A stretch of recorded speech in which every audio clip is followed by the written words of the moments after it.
அன்பு நட்புகளுக்கு இனிய வணக்கம். இன்றைய திருக்குறளும் மென்பொருளும் அதிகார தொகுப்பாக வருகிறது. அதிகாரம் கூடா நட்பு. தீ நட்புக்கும் கூடா நட்புக்கும் என்ன வேறுபாடு என்பதை இந்த அதிகாரத்தினுடைய முதல் குறள் பேசும் பொழுது நான் கேட்டிருந்தேன். அதற்கு நான் புரிந்தவரை தீ நட்பு என்பது தீயவர்களுடன் வைத்துக்கொள்ளும் நட்பு. மது அருந்துபவர்கள், பிறனில் விளைபவர்கள், சூதாடுபவர்கள், திருடுபவர்கள், உள்ளொன்று வைத்து புறமொன்று பேசுபவர்கள், மற்றவர்களை பற்றி புறங்கூறுபவர்கள், உண்மைக்கு முரணாக நடப்பவர்கள், இவங்க எல்லாமே தீயவர்கள். இவங்களோட வச்சுக்கூடிய நட்பு தீ நட்பு. கூடா நட்பு என்பதற்கு சரியான சொல் துரோகி, துரோகம் என்பது என்னுடைய புரிதல். ஏன்னா இந்த குறள் இருக்கக்கூடிய 10 அதிகாரத்தில் இருக்கக்கூடிய 10 குறட்பாக்களை நீங்கள் உற்று நோக்குனா எல்லா குறளிலுமே உள்ளொன்று வைத்து புறமொன்று செய்பவர்களாக தான் இருப்பாங்க. அவங்க நண்பர்கள் போல் நம்மிடம் பழகி நமக்கு கெடுதல் செய்பவர்களாக தான் இருப்பாங்க. அதனால இவர்கள் துரோகிகள். தீ நட்பை விட மோசமான நட்பு கூடா நட்பு என்று வள்ளுவர் கூறுவதாக நான் புரிந்து கொண்டேன். முதல் குறள், சீரிடம் காணின் எரிதற்கு பட்டடை நேரா நிறந்தவர் நட்பு. தகுந்த இடம் பார்த்த பொழுது, தகுந்த இடம் வந்த பொழுது ஒரு உலோகத்தை ஓங்கி ஓங்கி அடிப்பதற்கு தாங்கக்கூடிய அந்த பட்டடை கல் போல உண்மைக்கு மாறாக உள்ளொன்று வைத்து புறமொன்று நடக்கும் நட்பு.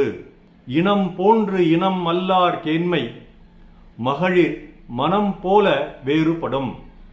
நம் இனத்தை சார்ந்தவர்கள் போல காட்டிக்கொண்டு ஆனால் உள்ளுக்குள் மனதிற்குள் நாம் இந்த இனத்திற்கு எதிராகவே செயல்படுவதனுடைய நட்பு என்பது மகளிரினுடைய மனதை போன்று வேறுபட்டு கொண்டே இருக்கும்.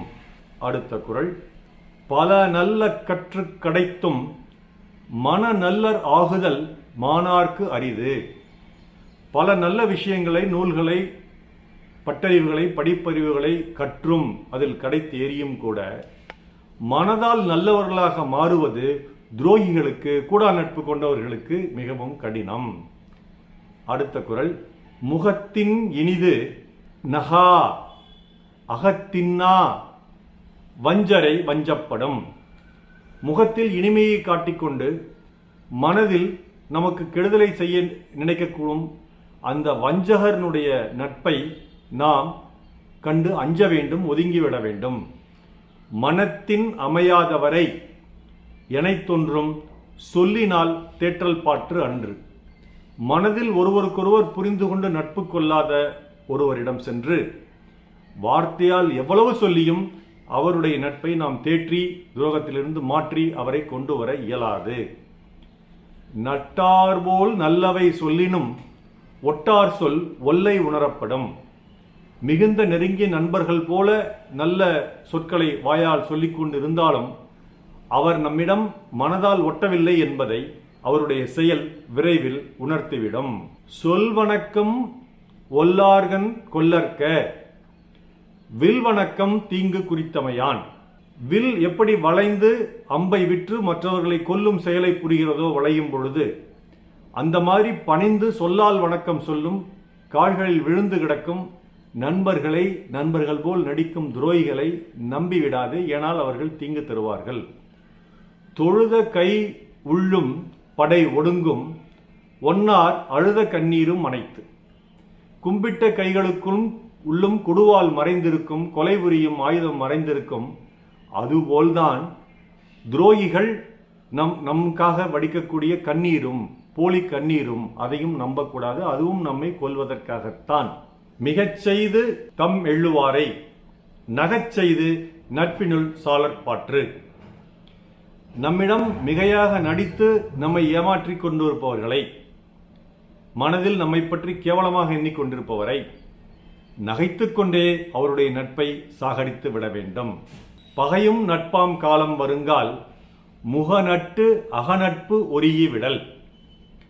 பகைவரும் நம்மிடம் நண்பராக மாறும் பொழுது அவரிடம் மனதில் உள்ள நட்பை கழுவி விட்டுவிட்டு முகத்தால் மட்டும் நட்பு கொள்ள வேண்டும் என்று அற்புதமாக துரோகிகளுக்கான அடையாளங்களையும் அவர்களை எப்படி நடத்த வேண்டும் என்பதையும் வள்ளுவர் கூடா நட்பு என்ற அதிகாரத்தில் சொல்லியிருக்கிறார்.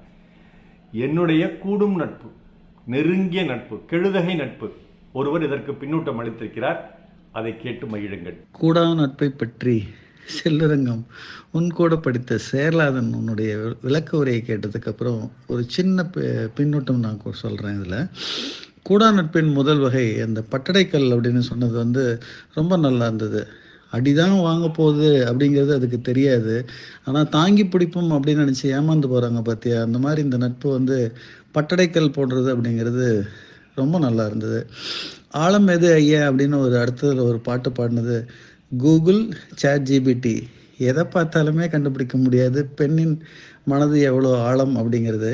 ஆனால் அந்த குரலுக்கான விளக்கம் என்ன அப்படின்னா, தன் இனம் போல நடித்து நட்பு பாராட்டுவர் யாருக்கு சமம் அப்படின்னா, போலியான அன்பு காட்டும் விலைமகள் போல அப்படிங்கிற மாதிரி ஒரு உணர்வு வந்து எனக்கு வந்தது.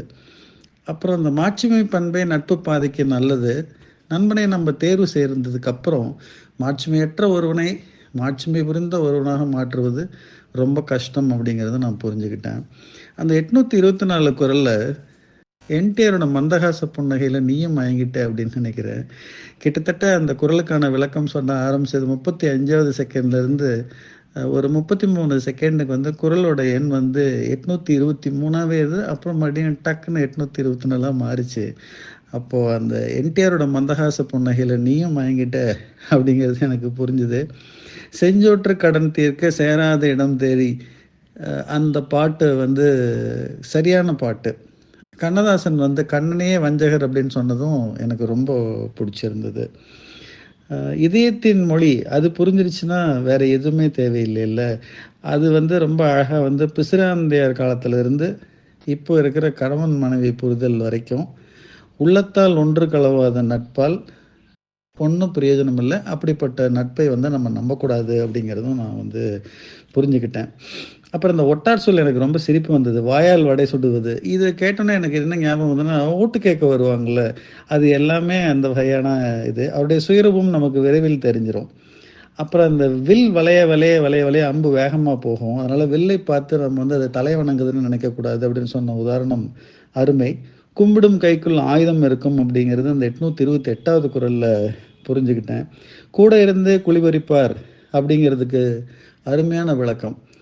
கூட இருந்து குழிபறிக்கிறவனுக்கு பதிலுக்கு நாமளும் வந்து முகத்தில் ஒரு புன்னகையை விட்டு அந்த நட்பை கொள்வது நல்லது அப்படிங்கிறதும் புரிஞ்சுக்கிட்டோம். அந்த முகுந்தா முகுந்தா பாடல் அதுக்கு சரியான பாடல். தவிர்க்க முடியாத சூழலில் நம்ம நட்பு காட்டணும், நட்பு பாராட்டணும் அப்படின்னா எப்படி கிரிக்கெட் களத்துலையோ அல்லது அரசியல்வாதிகளோ அல்லது தேர்தல் களத்தின் போது சிரிச்சிட்டு போகிற மாதிரி அப்போது மட்டும் முகத்தில் ஒரு நட்பை காமிச்சிட்டு போக போக அந்த நட்பை கைவிடுவது நல்லது அப்படிங்கிறதும் எனக்கு ரொம்ப பிடிச்சிருந்தது. அருமையான விளக்கம் செல்வா, பாராட்டுகள். என்ன நண்பர்களே, கேட்டீர்களா? இவர் என்னுடைய இனிய நண்பர், வகுப்பு தோழர், மருத்துவர் சேரலாதன்.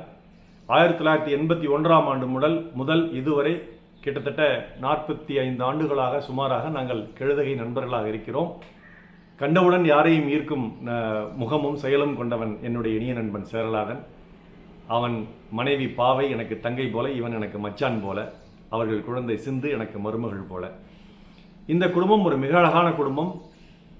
அந்த வழியாக யார் சென்றாலும், எங்கள் நண்பர்கள் யார் சென்றாலும், அவன் பெரியநாயக்கன் பாளையத்தில் இருக்கிறான், அங்கே யார் சென்றாலும் அவர்கள் வீட்டுக்கு செல்லாமல் செல்வதில்லை. அது எங்களுக்கு ஒரு குலதெய்வ கோயில் மாதிரி ஆகிவிட்டது. எல்லாருடைய சுகங்களிலும் துக்கங்களிலும் பங்கேற்பவன் தான் இந்த இனிய நண்பன் சேரலாதன். அவன் மேட்டுப்பாளையத்தில் தலைமை மருத்துவ அதிகாரியாக அரசு மருத்துவமனை இருந்த பொழுது அந்த அரசு மருத்துவமனையை ஒரு தனியார் மருத்துவமனைக்கு நிகராக தரம் உயர்த்தியவன். மிகச்சிறந்த நண்பன்.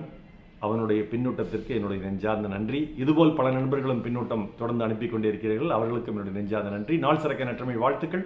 மருத்துவர் ராமசெல்வரங்கம், ரிஷி நேத்ராலய வெளியே கடமை, சேலம், கள்ளக்குறிச்சி, அரூர், ஈரோடு, நன்றி. Doctor Selva YouTube channel share பண்ணுங்க, லைக் பண்ணுங்க, கமெண்ட் பண்ணுங்க, சப்ஸ்கிரைப் பண்ணுங்க. வணக்கம்.